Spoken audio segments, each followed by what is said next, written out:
Good evening, ladies and gentlemen, and welcome to the October 21st, 2013 meeting of the Town of Los Gatos Joint Town Council Parking Authority.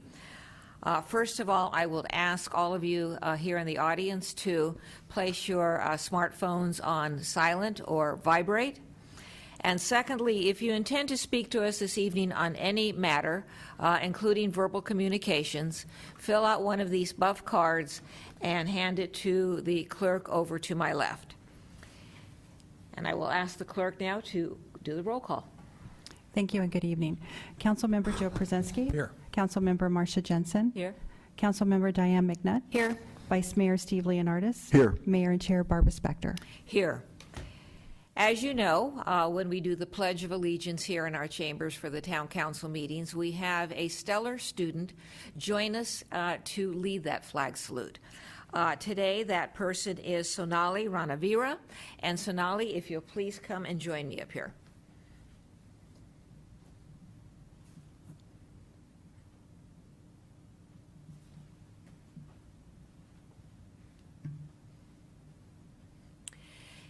Now, again, if you pay any attention to our meetings, you also know that these students are amazing.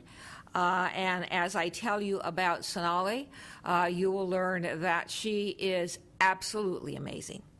She is an 8th grader at Rolling Hills Middle School, a member of the National Junior Honor Society. Her favorite subjects are science and leadership. She participates in track. She performs Kandayan dancing. It's a dance type from Sri Lanka. She performs that at various events. She loves to volunteer and help less fortunate children. She founded Recycling for Smiles at the age of 11.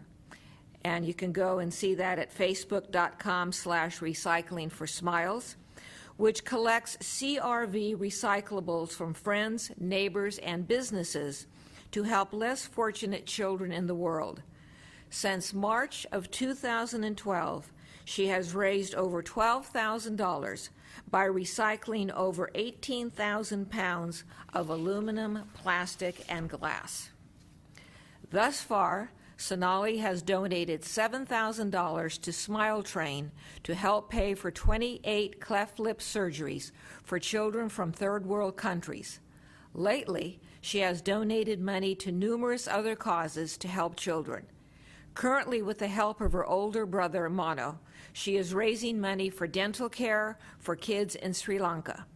Recycling for Smiles doesn't take cash donations unless the money is from recycling, because recycling saves energy and natural resources while reducing landfills. Recently, she was awarded one of 10 National Coles Care Scholarships for outstanding volunteerism.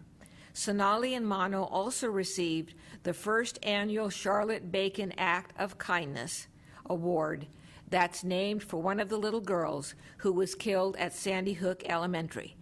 This award is designed to encourage children from around the world to engage in acts of kindness. For more information, please feel free to email Sonali at recycling4smilescharity@gmail.com. I told you she was amazing. Let's give her a round of applause.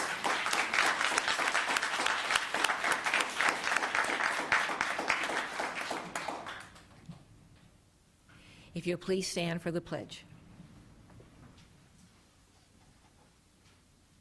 I pledge allegiance to the flag of the United States of America and to the republic for which it stands, one nation, under God, indivisible, and liberty and justice for all. Thank you.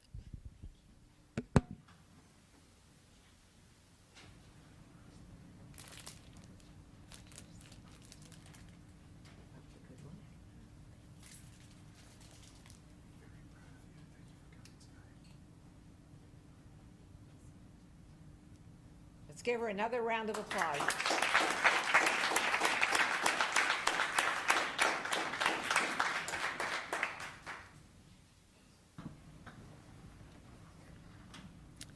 We are now at our presentations. Now, over the years, the Santa Clara County District Attorney's Office and the Town of Los Gatos has worked together and interfaced on many issues. We are very honored this evening to have with us Santa Clara County District Attorney Jeff Rosen, who will be joining me up there, and he has some thoughts to share with us.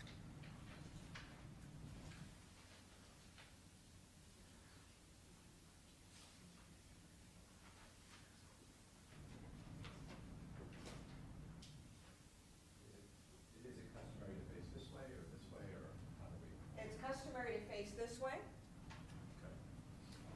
and to have a microphone.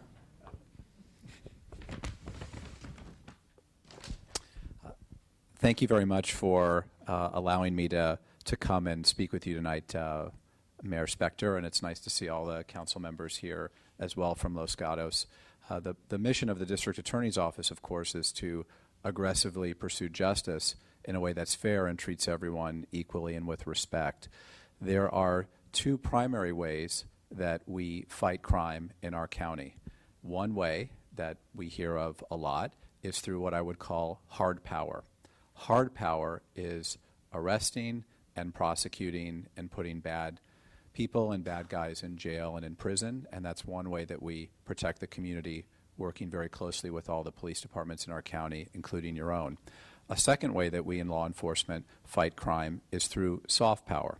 Soft power are programs and opportunities where we try to intervene with youth that are perhaps on a path towards gangs or towards drugs and towards committing crimes. So it's through this combination of hard power and soft power that we in law enforcement try to work with communities in order to keep the crime rate very low.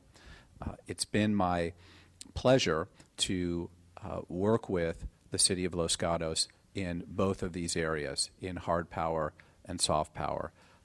Really the first example that I can give of prosecution and arrest deals with prosecuting very prominent case that happened in Los Gatos a few years ago, the murder of one of your residents who owned a restaurant and was unfortunately murdered, and that's a case that I worked very closely with your police department and worked very closely with Sergeant Clinton Tata, who's here from the Los Gatos Police Department tonight. And during that case, which took many months to put together and solve, Sergeant Tata wrote 25, 30, 40, 50 search warrants. It was a lot of search warrants that he wrote, and he just did an outstanding job. The proclamations that I have tonight for you, Mayor Spector, are one, a proclamation that really speaks to hard power, and that's been the involvement of the Los Gatos Police Department in the CSET task force since 1983. It's a task force that exists throughout the county with officers from many departments in Santa Clara County participating, and it specifically targets violent crime, gang activity, and large-scale drug trafficking. Your police department has been an active participant in this task force since 1983. The work of this task force has resulted in the seizure of hundreds of pounds of methamphetamine, heroin, cocaine, as well as the arrest and prosecution of dozens of gang members. Most recently, the indictment of 48 members of the Nuestra Familia criminal street gang was through the efforts of this task force as well as others. So that's the first proclamation that I have for you, Mayor Spector. Thank you. Okay.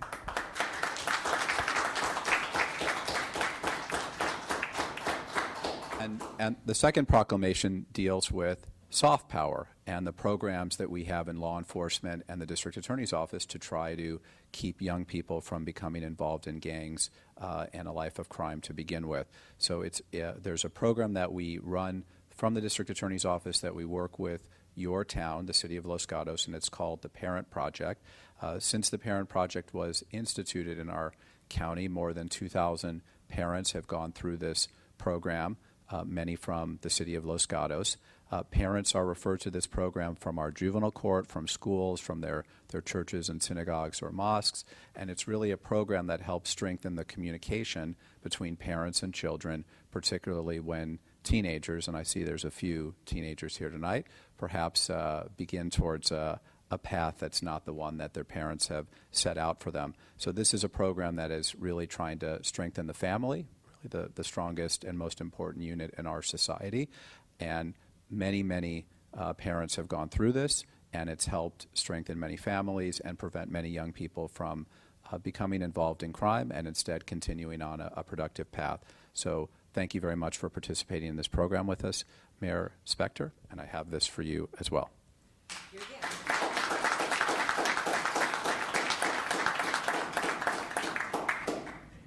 You may now have rebuttal or argument. I would never rebut anything that somebody says so nicely. Jeff, thank you for coming here. Thank you for the proclamations. On behalf of the council and the town of Los Gatos, we truly appreciate it. Very well. Good night.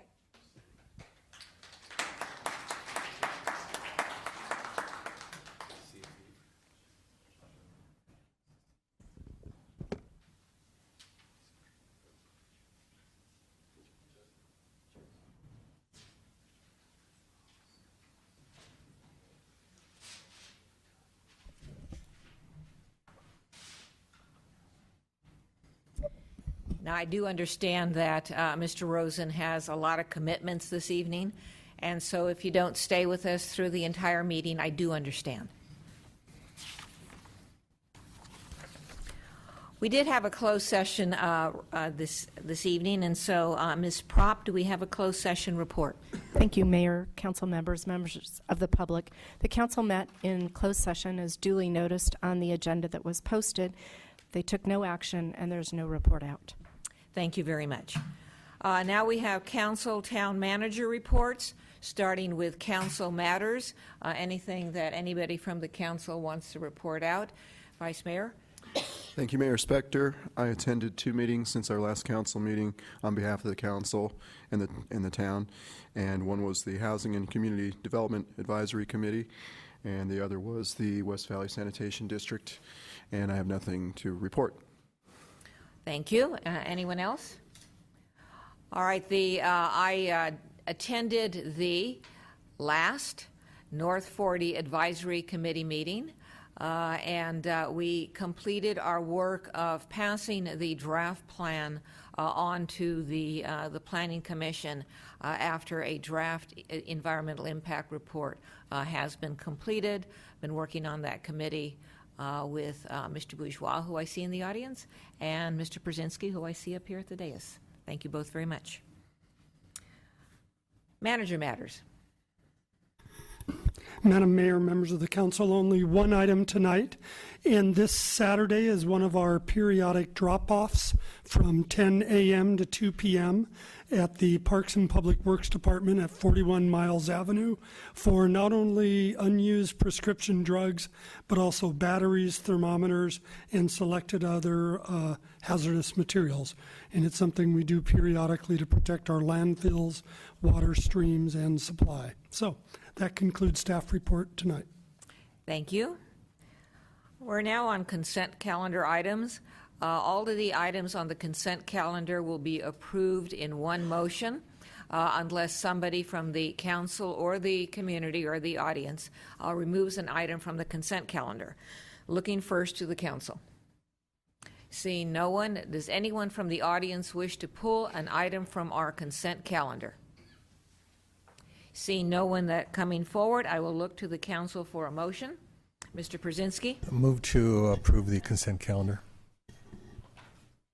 Mr. Vice Mayor. Second. All right, we have a motion by Mr. Brzezinski, seconded by the Vice Mayor. Discussion. Hearing none. All in favor? Aye. Aye. Opposed? Passes unanimously. We are now at verbal communications, where anyone here who wishes to speak to us on an item that is not on our agenda may come forward. I do have one card. John Bourgeois.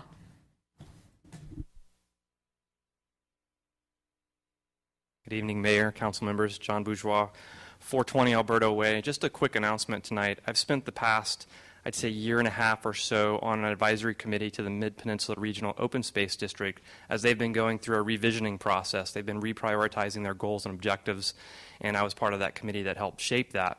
As you know, areas such as Bear Creek Redwoods, Sierra Azul, St. Joseph's Hill, They're all very important parts of the open space of the Los Gatos community. And so if anyone has an interest in this process and these priorities, there are going to be a series of public meetings. They're going to be regionally, since the district is very large.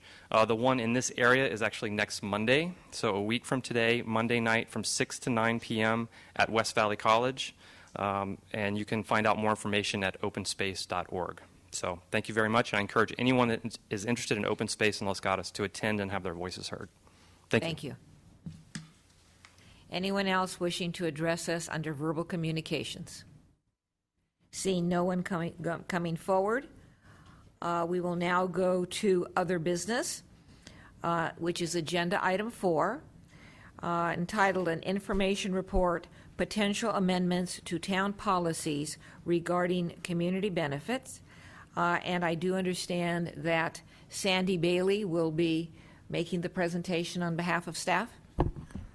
That's correct. Thank you, Mayor Spector and council members. First of all, I'd like to point out that there is a desk item on this matter tonight. The desk item is a public correspondence regarding traffic impact fees. I'd like to make for clarification and the record that the traffic impact fees was not agendized for tonight's meeting, and that will not be up for discussion tonight. However, traffic impact fees is tentatively scheduled for council consideration in 2014. So I have a very quick presentation tonight. A joint study session with the Town Council and Planning Commission was held in 2011 to discuss potential amendments to the town's infill and traffic policies regarding community benefit. And Jackie, oh, there we go. From this study session, there was 3 summarized directions, and I went too far. There we go. The first direction was that community benefit should be replaced with the revised fee structure that is directly related to the impacts of the project. The second direction was that planned development should be required to have community benefits or amenities. And the third direction was just to consider eliminating the term community benefit. In regards to number 2, for planned developments, that was suggested to offset any deviation from town development standards. So what we have tonight under consideration for council recommendation are 3 items. One is to amend the traffic impact policy. That would be to eliminate requiring a community benefit for projects that generate 5 or more peak hour trips, and to do a study on the traffic impact fee increase. The implementation of this consideration would provide a direct nexus to the traffic impacts associated with the development. Parks and Public Works is reconsidering the last traffic fee analysis, which was presented to council in 2010, and will return to council in 2014 to discuss the fee increase. The second item is to require a community benefit or amenities for planned developments. Although this is up for consideration for tonight, staff is recommending that this matter be held pending council discussion and direction on planned developments in general, which is scheduled for later this year. And the last item is to eliminate the term community benefit. This would require amending the town's traffic policy, the town's infill policy, and rescinding the community benefit policy. So that concludes staff's presentation, and we're available for any questions and looking forward to further directions. Thank you, Ms. Bailey. Ms. Jensen. Ms. Bailey, I apologize for being hopelessly confused, but one of your bullets is that we talk about amending the traffic impact policy and study a traffic impact fee increase, and yet you told us in your presentation that we're not talking about that tonight, so I'm confused. You would not be specifically talking about how much to increase a traffic impact fee. You can direct us to continue studying that matter, but we cannot get into the specific fees itself. Follow-up? Ms. Jensen. So where on your bullet it says amend the traffic impact policy, that's the second paragraph in the resolution 2002-175, that's attachment 3.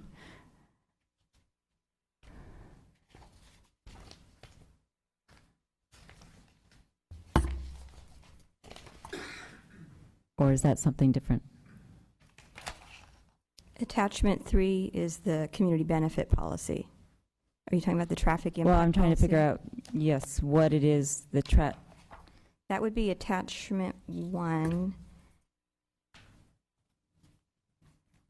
And I'd have to look for it, but it basically says the community benefit is required for 5 or more peak hour trips. okay, thanks. Further questions for Ms. Bailey? All right, and I do understand that we're not going to be making dollar amount decisions relating to traffic impact, but we are discussing the concept within the staff report. That's correct. All right, very good. If you want to talk to us on this agenda item, please submit a card. I do have 2 cards. The first one, Jack Van Naden.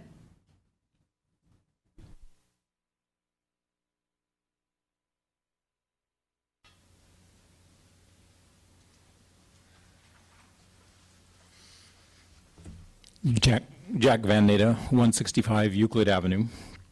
At tonight's council meeting, there will be a discussion of the fees charged to developers. There seems to be some intertwining of fees in that the policy seems to address both a community benefit, which seems to be a judgmental benefit offered by the developer to the community, and then there's the construction fee and possibly the traffic mitigation fee, which is figured out by the engineering department based on the increase in traffic. Addressing the construction fees first, it seems that the records show that the fee is 1, very low from the day it was implemented, 2, very low to extremely low when compared to other towns, 3, has been essentially static since it was set up around 1991 and approved 3 years later. In 2010, there was a study done on the cost of the construction fees. These were found to be between $1.41 and $2.09 for commercial construction. The council then adopted a fee of $1 per square foot. There was probably a reason for that, but I would like to know why the fees were reduced, when even Mrs. Rooney at that time stated that the fees often don't cover the costs and you have to dig into the general fund to pay for the improvements. 5, we did find fees to be all over the board, even within the same municipality. It would be informational for us to understand why the traffic mitigation fee can vary from $1 per square foot to $13.54 depending on the city. There does not seem to be one document that delineates the fees, and even then some are calculated by the town engineers and others have a fixed number. To the layman, the process and procedures are unclear, possibly because the information is in multiple documents instead of as a single source. 6, there's no calculation for the soft cost to the general population that is caused by the additional commute time, the additional costs generated by the additional pollution, and the loss of the small town ambience as it moves from a small town to a small city. The community benefit should come up with a number to compensate the residents of Los Gatos for this daily loss. Good comments were made 2 years ago about changing the community benefit policy, but here we are. Actually, I think it's 3 years now, later rehashing the same things. Not only has the train of thought been lost, so was the momentum.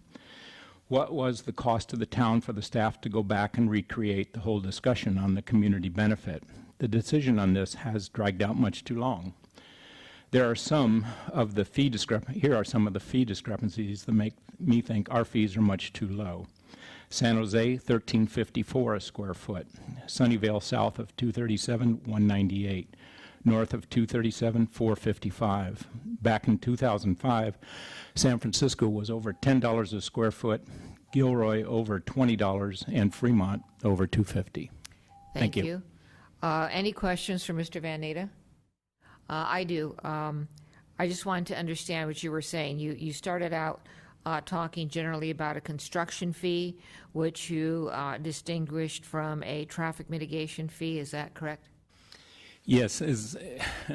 I'm not totally clear on all that I read because things come in different documents, but it appears there's a construction fee, which is to cover the cost of the roads from all the construction equipment that goes to and from a site. Then there's a traffic mitigation fee, which I believe is a fee that is that costs the developer for putting in additional stoplights, stop signs, crosswalks and that sort of thing. And then there is the community benefit fee, which is the one that I call judgmental. All right, thank you.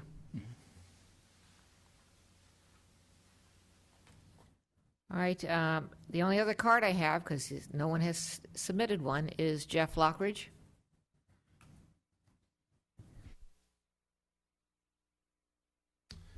Hi, my name is Jeff Lockridge, 109 Paseo Laura.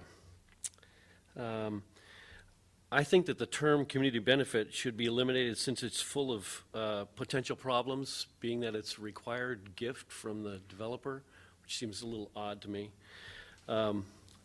But what I mostly wanted to talk about was the controversy that's revolving around most of the traffic in Los Gatos. Getting from one end of town to the other, whether on Los Gatos Boulevard, Highway 17, University Avenue, or even Winchester, is a bumper-to-bumper problem. Not much different from the problems of getting from one side of town to the other, whether it's Main Street, Highway 9, Blossom Valley Road, or Lark Avenue, bumper-to-bumper. This kind of traffic is just including the developments that have been completed already. When the new medical center, Albright Way, and the North 40 are completed, we'll be dealing with a much bigger problem than we have now. We keep hearing that each and every one of our traffic concerns will be mitigated.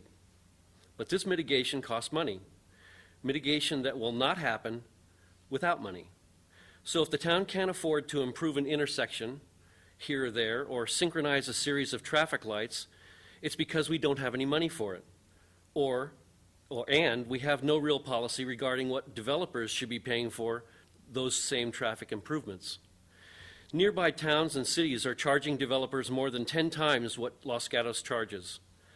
How can this be acceptable? How can we let a large development get by with being allowed to create or add to a huge traffic problem and only have to pay 10% to improve it? And in many cases, we're giving developers incentives or concessions to encourage them to build in Los Gatos. This situation has been languishing on our town books without a proper solution for over a decade and a half. The staff report document that's being referred to tonight is based on meetings that took place over 2 years ago. That's more than 48 of these same town council meetings that this situation could have been addressed, but instead was ignored. It starts to feel like our town government is supporting developers rather than our town residents. Planned developments should also come with their own fees. They shouldn't be free. Each and every one circumvents the intent and application of our town's general plan. Developers who take advantage of a planned development, which is just another way of saying an exception to our rules in Los Gatos, should pay for that privilege. I think it's high time that we send developers a message. If they want to play in Los Gatos, they'll have to pay Los Gatos, just like everywhere else. Thank you. Thank you. Questions? All right, I have no other cards. Does anyone else want to address us on this agenda item? No one's coming forward, so I will close the public testimony portion of this hearing and turn to the council for questions, discussion, motions. Ms. McNutt. Thank you, Mayor. I wonder if we could ask staff to clarify some of the terms and calculations that have been presented to us so that we're all clear that we're talking about the same thing. And if I might hook on to her question, within her question, if you could include construction fee and traffic mitigation fee. I can do the traffic fees. In terms of the traffic fee, there is a resolution that deals with what the fees are. It depends on the type of use. And it's in your packet under attachment 1.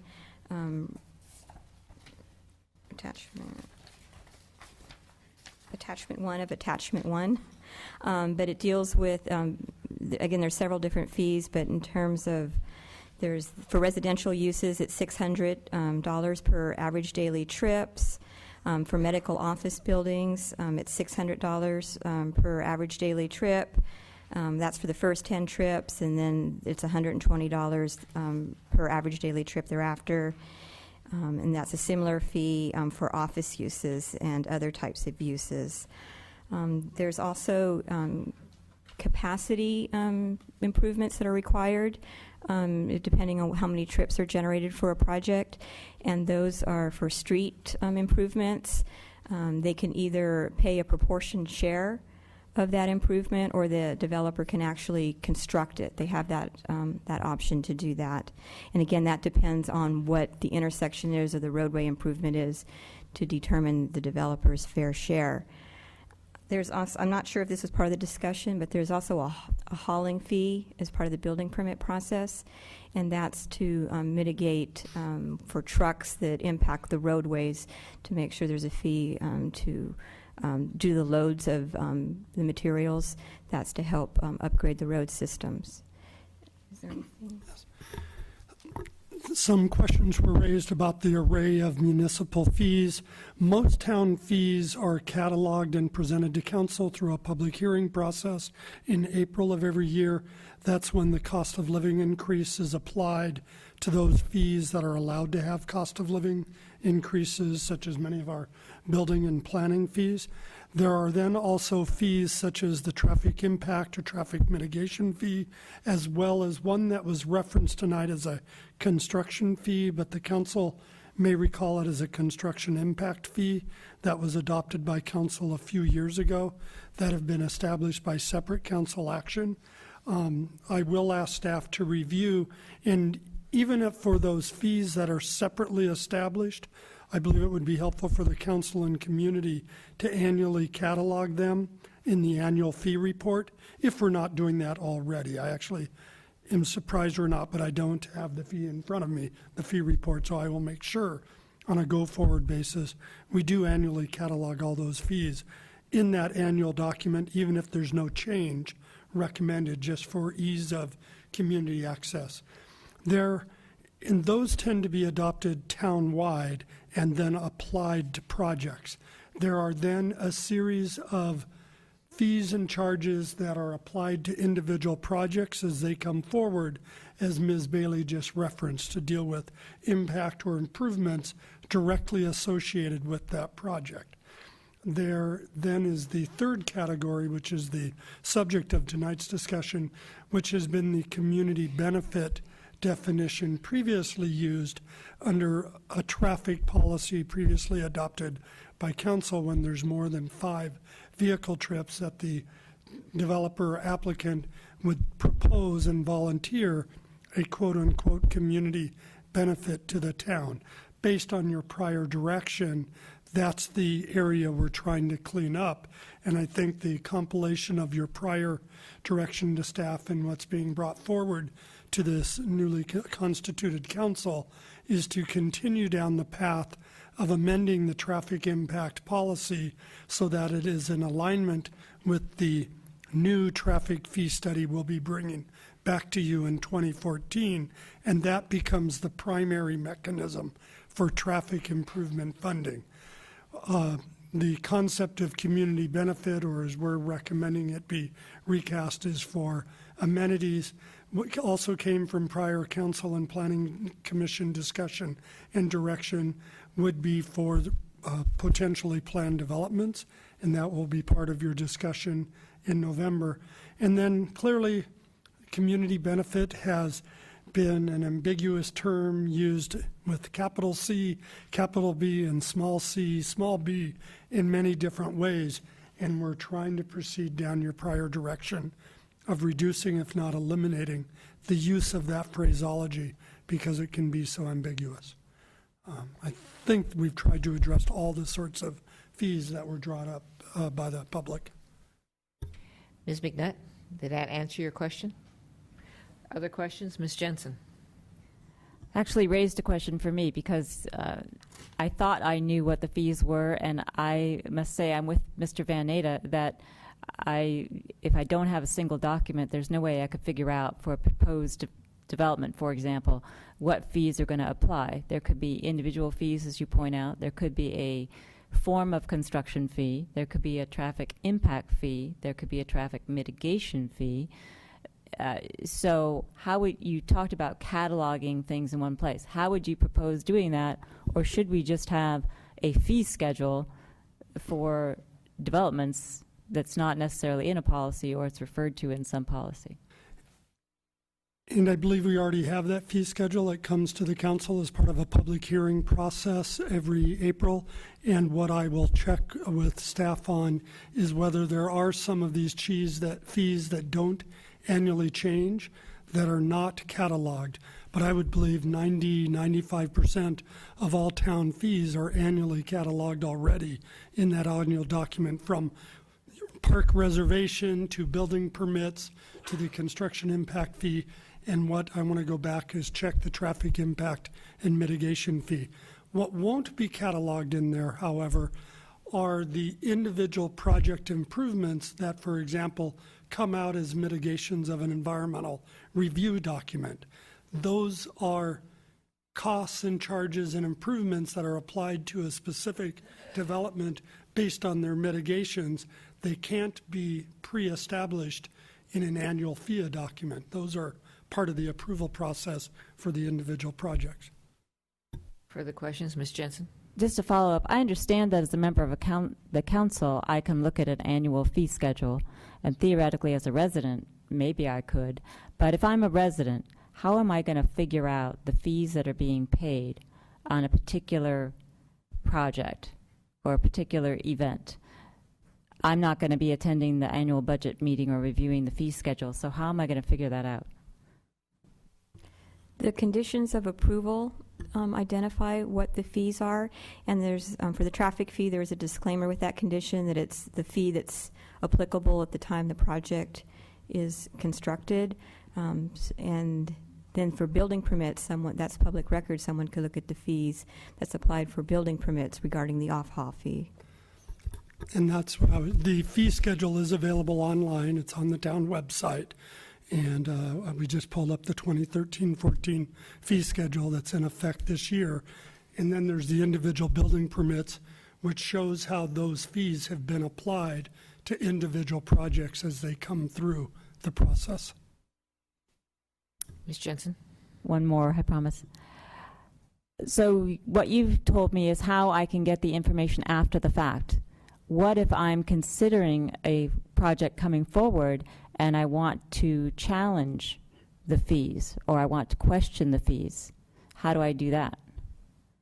How do I get the information that enables me to do that? You've said you can go look at what the building fees were. You can look at the conditions that are applied. But what if I want to figure it out such that I can either say, that's great, these fees are fair and appropriate, or I can say, these fees aren't fair and appropriate? How am I going to figure that out as a project is coming forward? In terms of the traffic impact mitigation fees, there is the resolution that identifies what those fees are. When a developer comes in, they go to the Parks and Public Works Department and they talk with the town traffic engineer, and he can do a preliminary traffic analysis based on the use that's proposed and the use that was existing. He can do a comparison to find out what the net increase is, and he can give them a preliminary number of what the peak hour trips are and can do a calculation so a developer has an estimate prior to filing an application. Ms. Jensen? I know I promised, but I'm sorry. You've described how the developer can get the information. How can the resident get the information? The resident can get the information on an application that has been filed, or they want to request the information themselves for a specific development. They've become aware by orange netting or some other means that the project is coming forward, and they want to get the information to present whatever their position might be at a planning commission or town council meeting. How would they get that information such that they could make an informed presentation prior to the meeting? At the time the netting is up, that fee would already been calculated by the Parks and Public Works Department, and there would be draft conditions of approval so they could get the information at that time or come earlier. Usually that information is available earlier than that process, so someone could come in that's public record in the file. It's actually a form that's filled out that's part of the file record. All right, let me follow up on that. And Ms. Jensen's questions and Ms. McNutt's questions, because quite frankly, at this point, I am confused.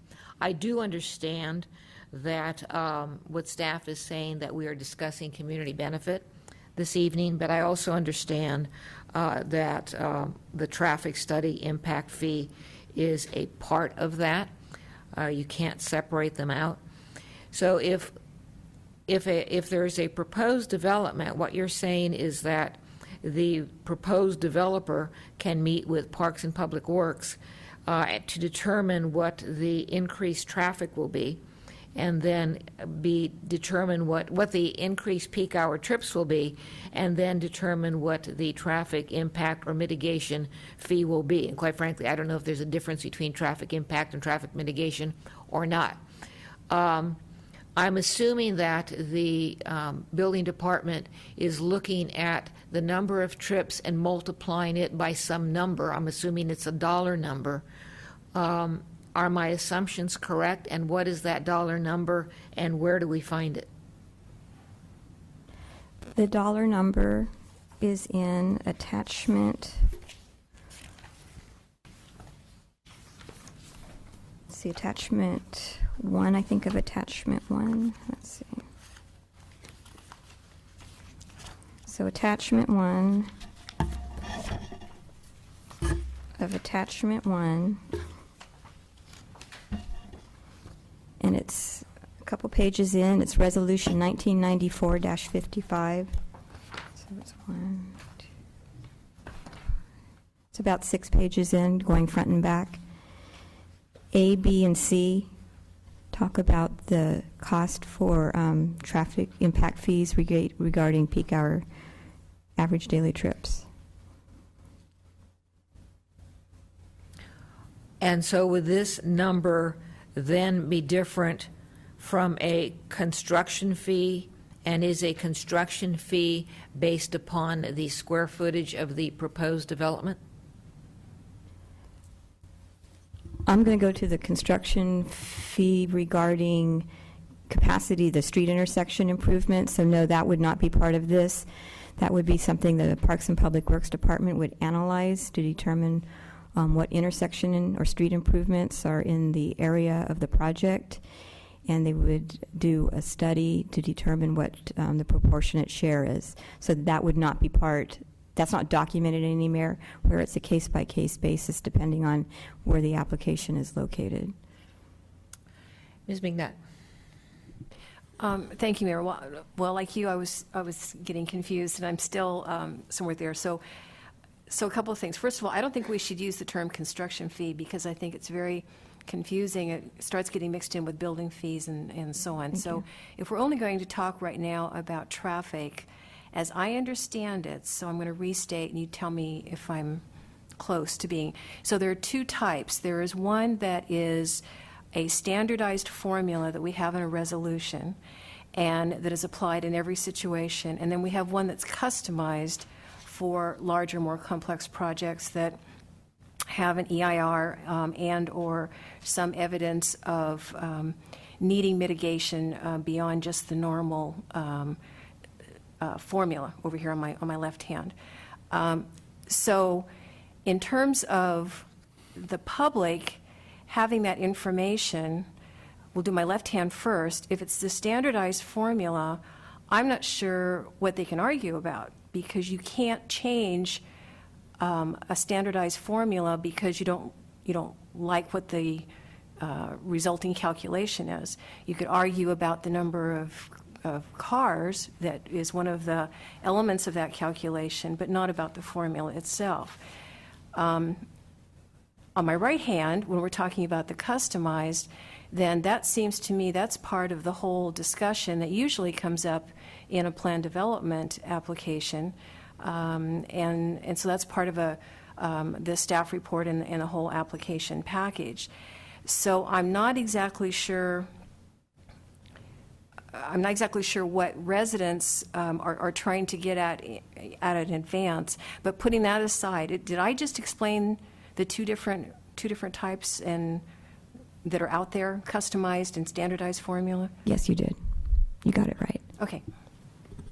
Further discussion. Mr. Brzezinski. Thank you, Madam Mayor. We're going to review in April the fees for this last year, or the fees that we're going to propose for next year.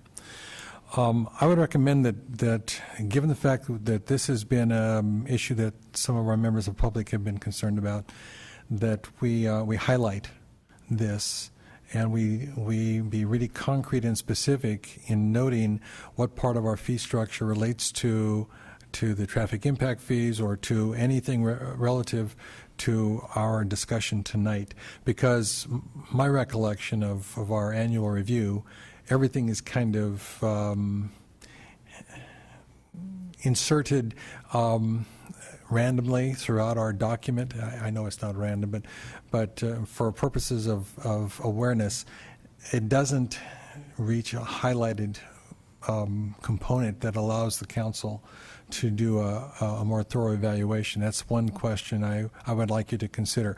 How are we going to make sure that we revisit this in our April discussion so that we have a good idea about the significant increases that are proposed in the fee schedule. Second of all, I would like to know the significance of comparison of our numbers with those other jurisdictions that have been pointed out tonight. That is there a significant difference in how we've calculated our fee schedule, and if so, why? I'm not assuming that San Jose is right. I never assume that, but I also think that we need to make sure that what we calculate has substantive reason to validate that particular number. In terms of the issue of our public being aware of the schedule and how it applies to a particular project, I think it again behooves our public, particularly those who want to be informed, to pay close attention, to watch when projects are coming forward, to go ahead and proactively investigate with the assistance of the staff those things that are of significance as the project comes forward, not just in kind of a passive receptive way, but in an active way to allow them to be more fully cognizant of where we're going, so that so we have an informed constituency out there. So those would be the things that I would ask we put on our agenda for going forward in this regard. And before we go to the Vice Mayor, Mr. Przinski did raise a question in there which related to what is the significance to you, if any, of the differing numbers amongst or between jurisdictions? The council may recall when we reported in 2010 on increases to a wide array of town fees and charges, including the traffic impact mitigation fee, there was both comparisons to other jurisdictions and sample impacts on hypothetical developments, what it would cost, I believe, for a single-family home versus a certain size commercial shopping center. And we did provide those examples to council. We will endeavor to do so again so that the council can decide what comparison is appropriate to other jurisdictions in the valley who in many ways share a clientele and a building environment and a construction and community environment that is the same, but still retain council authority and discretion to set fees as you so choose. I did want to point out that the public hearing that comes forward for the fee schedule, which does include the construction impact mitigation fee, I don't see the traffic impact fee in there at this point in time, but I've just done a cursory review. We'll certainly try to make that a comprehensive presentation for easy accessibility to the public since it is on the town's website. Another notion I think we could follow up on in response to the council's discussion is using the fiscal impact section of our staff reports to possibly document what some of the fees and charges are that the project would be predicated on if it were to go forward, and see if there might be an attachment that could go with each staff report that documents the fiscal impact.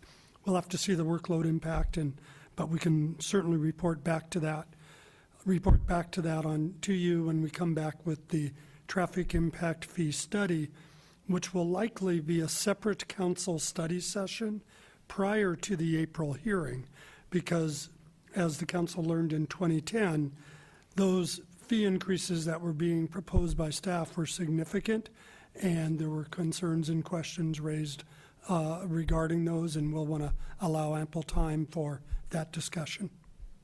Thank you. Mr. Vice Mayor? Thank you, Mayor Spector. The town manager answered much of the question that I was going to ask. I concur with Mr. Przinski about the best practices approach to what other municipalities are charging and where we stand. Perhaps represented in the form of a matrix or something to that effect would be very helpful. I wanted to touch on the community benefit portion of our program this evening. And to me, it seems very subjective, and I was thinking moving forward, another approach would be best practices. What are other communities doing? What are other communities charging? And have that presented in a similar matrix, and perhaps think of it in terms of a percentage, not in terms of specific amenities. So that's what I think would be good going forward on that. Because there are so many ideas floating around amongst the council, I will most likely be circling back before we end this agenda item to determine if we have a consensus on whatever we're asking staff to do, possibly asking staff to tell us what their understanding is of the suggestions that have been made, and then seeing if that is indeed what this council wants. Further discussion. Ms. Jensen. I had a question and a request. Councilperson McNutt was talking about a customized fee schedule. I shouldn't say schedule because it's not a schedule, it's customized. Is there some document somewhere that indicates how Parks and Public Works comes up with those customized fees? Is it consistent? How is it reviewed? Where would one find it? So I'm wondering, can we get information regarding how those customized fees come about? They must be obviously the estimated cost to the town, but I don't know. I don't know if they're arbitrary. I don't know if they change from project to project. So I'd be very curious if there's a policy somewhere or a document somewhere that Parks and Public Works uses to come up with those fees, because they're obviously not in a, or I think they're not in some document somewhere. Correct me if I'm wrong. Through the EIR process, primarily in the traffic studies. We will provide the council the methodology that we use and what those documents are. Traffic studies that are part of any environmental review typically include some assumption for improvements, and then there's an apportionment of those improvements out to the entity that's part of the environmental review process. That's the conceptual methodology. We'll try to drill that down to the next level for council consideration. For these specific fees, I just have up on, as an example from the town website, the fee schedule for storm drainage fees. Single-family lots for a subdivision whose lots exceed 1 acre, the fee shall not exceed that of 1 acre per lot, and it's $3,797 per acre. And it drops through a variety of parameters like that. And those are the fees where there's specificity that Public Works applies. The balance of the fees, the custom ones, come out of the environmental and traffic studies for each project based on general plan and other programmed traffic improvements. Then the third one, going back to the subject of tonight's discussion, it was our town existing policy requires applicants to propose a community benefit, which you could call a super custom, where they propose what the community benefit would be. And that originated out of the traffic impact policy, and that's what staff is recommending we move away from and rely on the revised and recalculated traffic impact fees that are coming back to you in 2014. Ms. Jensen? Just a comment on community benefit, since we're commenting. And I apologize for being such a dinosaur on this, but however, community benefit back in the day used to actually mean, is this project going to make Los Gatos better? Because there was a time when the assumption was if there were 5 or more trips, the project was denied. The community benefit policy came out of that as a means to allow a project that was worthwhile for the community to go forward, even though it caused that impact. And we've gotten away from that concept, unfortunately, to community benefit being synonymous with money. And it used to be an analysis of, will this make Los Gatos a better place? And unfortunately, that's not what it is now. So given that, I would ask us to go back to the drawing board, because I think the term community benefit has taken on a meaning that was not originally intended. I also think that it's become a way for projects to argue for approval by doing something that's not necessarily, by creating a benefit, quote unquote, that's not necessarily tied to the impact they create. For my favorite example is the lights on the Main Street Bridge, which didn't have anything to do with the particular project. So I would put in for one that I think we ought to rethink it. I think we ought to rethink the original concept, which was an analysis of whether this would make Los Gatos better or worse. So, and I know, and I favor the fact that we're going to hold off discussing community benefit vis-a-vis plan developments to another discussion. But I would be very much opposed to connecting a provision of an amenity to a plan development as a means of securing an approval. Ms. McNutt. Thank you, Mayor. What I would suggest that we think about doing is having a study session somewhere between the council meeting where we have the discussion about plan development and the council meeting where we actually look at adjusting fees in the spring for going forward. And in that study session, and perhaps invite the Planning Commission if they are interested, and certainly the public, really start us back at ground zero and go through and explain with a primer in front of us each of the categories of fees and how they've been developed and where they're at, and which ones we have ability to customize or change, and which ones, once they're set, the calculation is the formula is what it is, and also go through which ones are limited to actual cost that we can't charge above that and make a profit. It's against the law to do that, and which ones we have more flexibility on. But really take all of us through, starting from the very beginning, with really clear definitions and separation and information. I think it would be very helpful before we start then having our heads spin around with dollar signs attached to each one of these categories and having to make decisions that way. Thank you. I was going to, similar to what Ms. McNutt has just stated, I was going to ask staff, well, two things. First of all, what, if anything, has been done since our August of 2011 meeting on this subject area and now? Do we have any new information? No, we do not. Okay.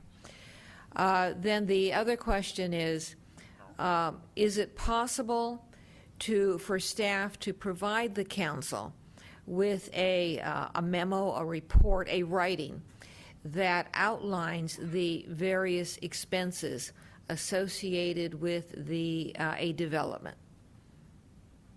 And I guess an adjunct to that would be the expenses and the methodology for calculating them.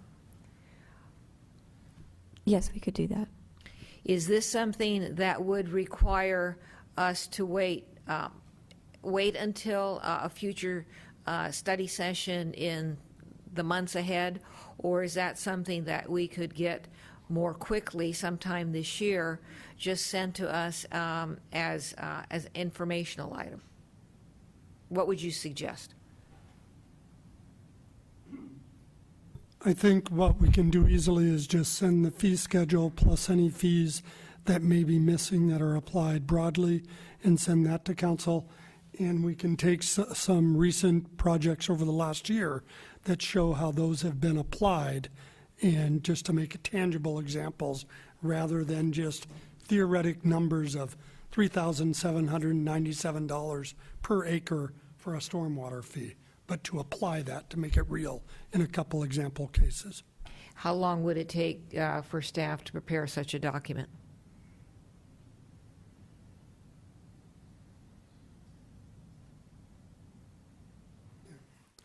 Before Thanksgiving. We could have it to council before Thanksgiving. Okay. Before we get to Mr. Przinski, is there anybody on the council that disagrees with having staff prepare and distribute to us that document? Ms. McNutt, you're going to jump in before Mr. Przinski. Go ahead. Actually, it wasn't a vote. It was a comment. I think that's fine, but I can't imagine that we're not going to look at that and have a lot of questions and need for clarification, because I know I will, because that's how I am. But so I still think we're going to end up having to do some kind of public meeting on that. I don't disagree with that. I just wanted to find out how soon I could have more knowledge than I have right now. Mr. Przinski. Thank you, Madam Mayor. Perhaps aligned with what you're asking, I found attachment 4 a very interesting audit of how community benefit has been applied recently. This was actually dated 8/22/11, but to revisit this and to note that these were the specific items that were accepted as community benefit for each of those projects, I think it was very interesting, particularly 234 Oak Meadow Drive. When you look at the variety of things that were accepted as community benefit, it causes me to question exactly how this process gets executed. And back to the issues that I think we need to address, perhaps in the study session that Councilwoman McNutt is proposing. You know, I think the whole concept of community benefit has become skewed in a significant way from its initial focus back in 1994, which was directed towards traffic impacts. And now we have to recover, because the evolution, I don't think, has been positive. In some ways, it looks like extortion rather than an actual contribution to the community. But to say that each of these projects had these particular benefits that the person who developed the project had to arrive at on his or her own, because we could not make that recommendation, I don't believe, seems to me to very clearly ask for a reevaluation. And I'd like us to go back to a more simplified approach to this. I think to delete the terms community benefit and come to another identification that perhaps more closely ties as to what we're intending would be a really important thing. I think we do have to spend some more time studying this. I don't think we're going to arrive at that tonight, but I think that we have great example here on attachment 4 that shows perhaps how far afield the whole concept has gone and when it's been applied. Further discussion? I agree, and I'm going to circle back to staff to see exactly the direction staff is requesting tonight vis-a-vis the meeting at which we will be discussing plan developments. I agree with Mr. Przinski. I believe the term community benefit should be eliminated. I also believe that, and this will take place when we discuss plan developments, but I definitely believe that plan developments, if we keep the concept, are, and and I've heard staff say this, plan developments are concessions. And they, in my experience, have been concessions that have provided for more density than our ordinances will allow. That density has increased traffic. So therefore, again, assuming that plan developments continue on in our ordinance, the analysis we will be doing is of traffic impact and the cost to the developer or applicant of that increased traffic impact.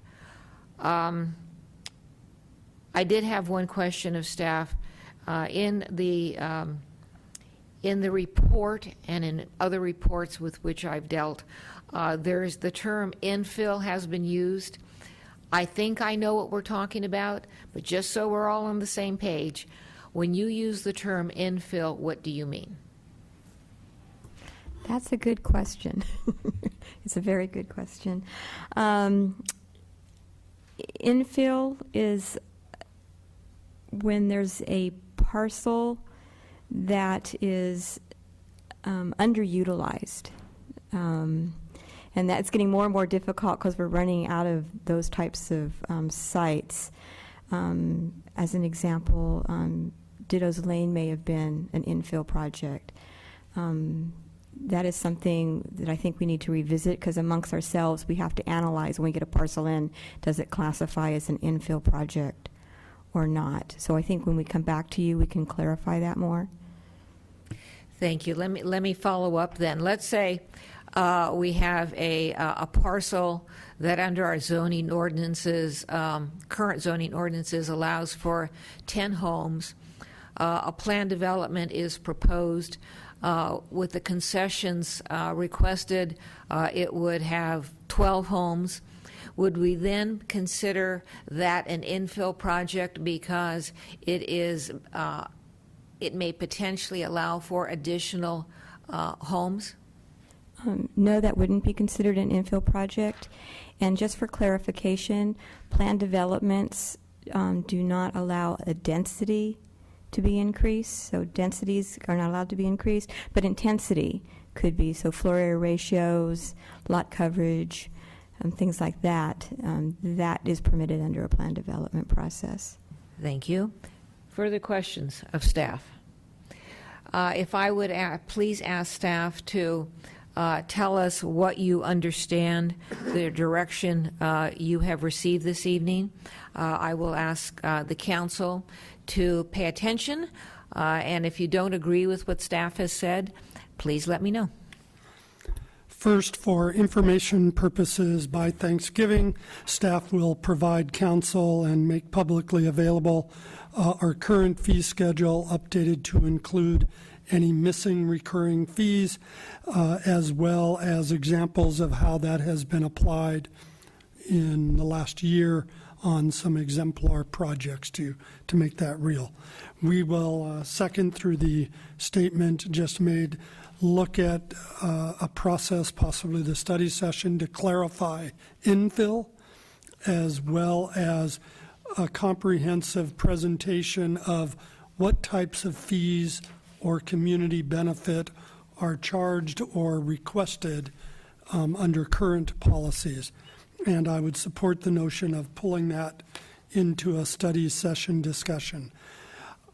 Also for that study session, staff will consider some of the public access comments that have been brought forward in terms of replicating a complete consolidated fee schedule for that April consideration to make sure that it's available at least in a single public hearing every year. And second, to consider the fiscal impact section of every staff report as an opportunity to provide project-specific application of those fees in advance of approval, rather than it just being an after the fact.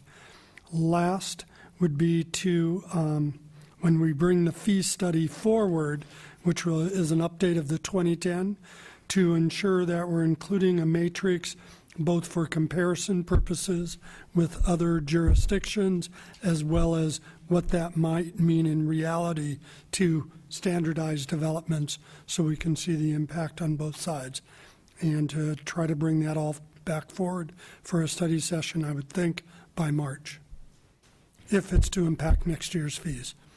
Clarification, the presentation regarding fees, that was, I think, your number 3 bullet, study session, presentation of fees. Did you have a date for that? Is that the one that you said March, or can that be sooner? Yes, Public Works has been in extensive management transition. I will see if we can have it back to council for February or March. I believe that would be the earliest possible. And would that be a different meeting than the last one with the fee study? It would be that fee study plus the other issues that have been brought up tonight. All right. That the 2010 consideration dealt with a broad array of fees. The council adopted all of the fee increases that were proposed at that time, save for the traffic impact fee discussion. So what you dealt with in 2010, we don't have to do all over again. Just the traffic impact fee portion is all that has to be redone. And you're distinguishing 2010 from the 2011 meeting that we had? Correct. All right. Is there anybody on the council that disagrees with the direction that the town manager has just verbalized for us? Seeing none. Anybody on the council have anything else to propose or discuss? Is that a yes, Mr. Brzezinski? Okay, that is a no, Mr. Brzezinski. All right, well, that being said, I thank you all. I thank staff. This meeting is adjourned.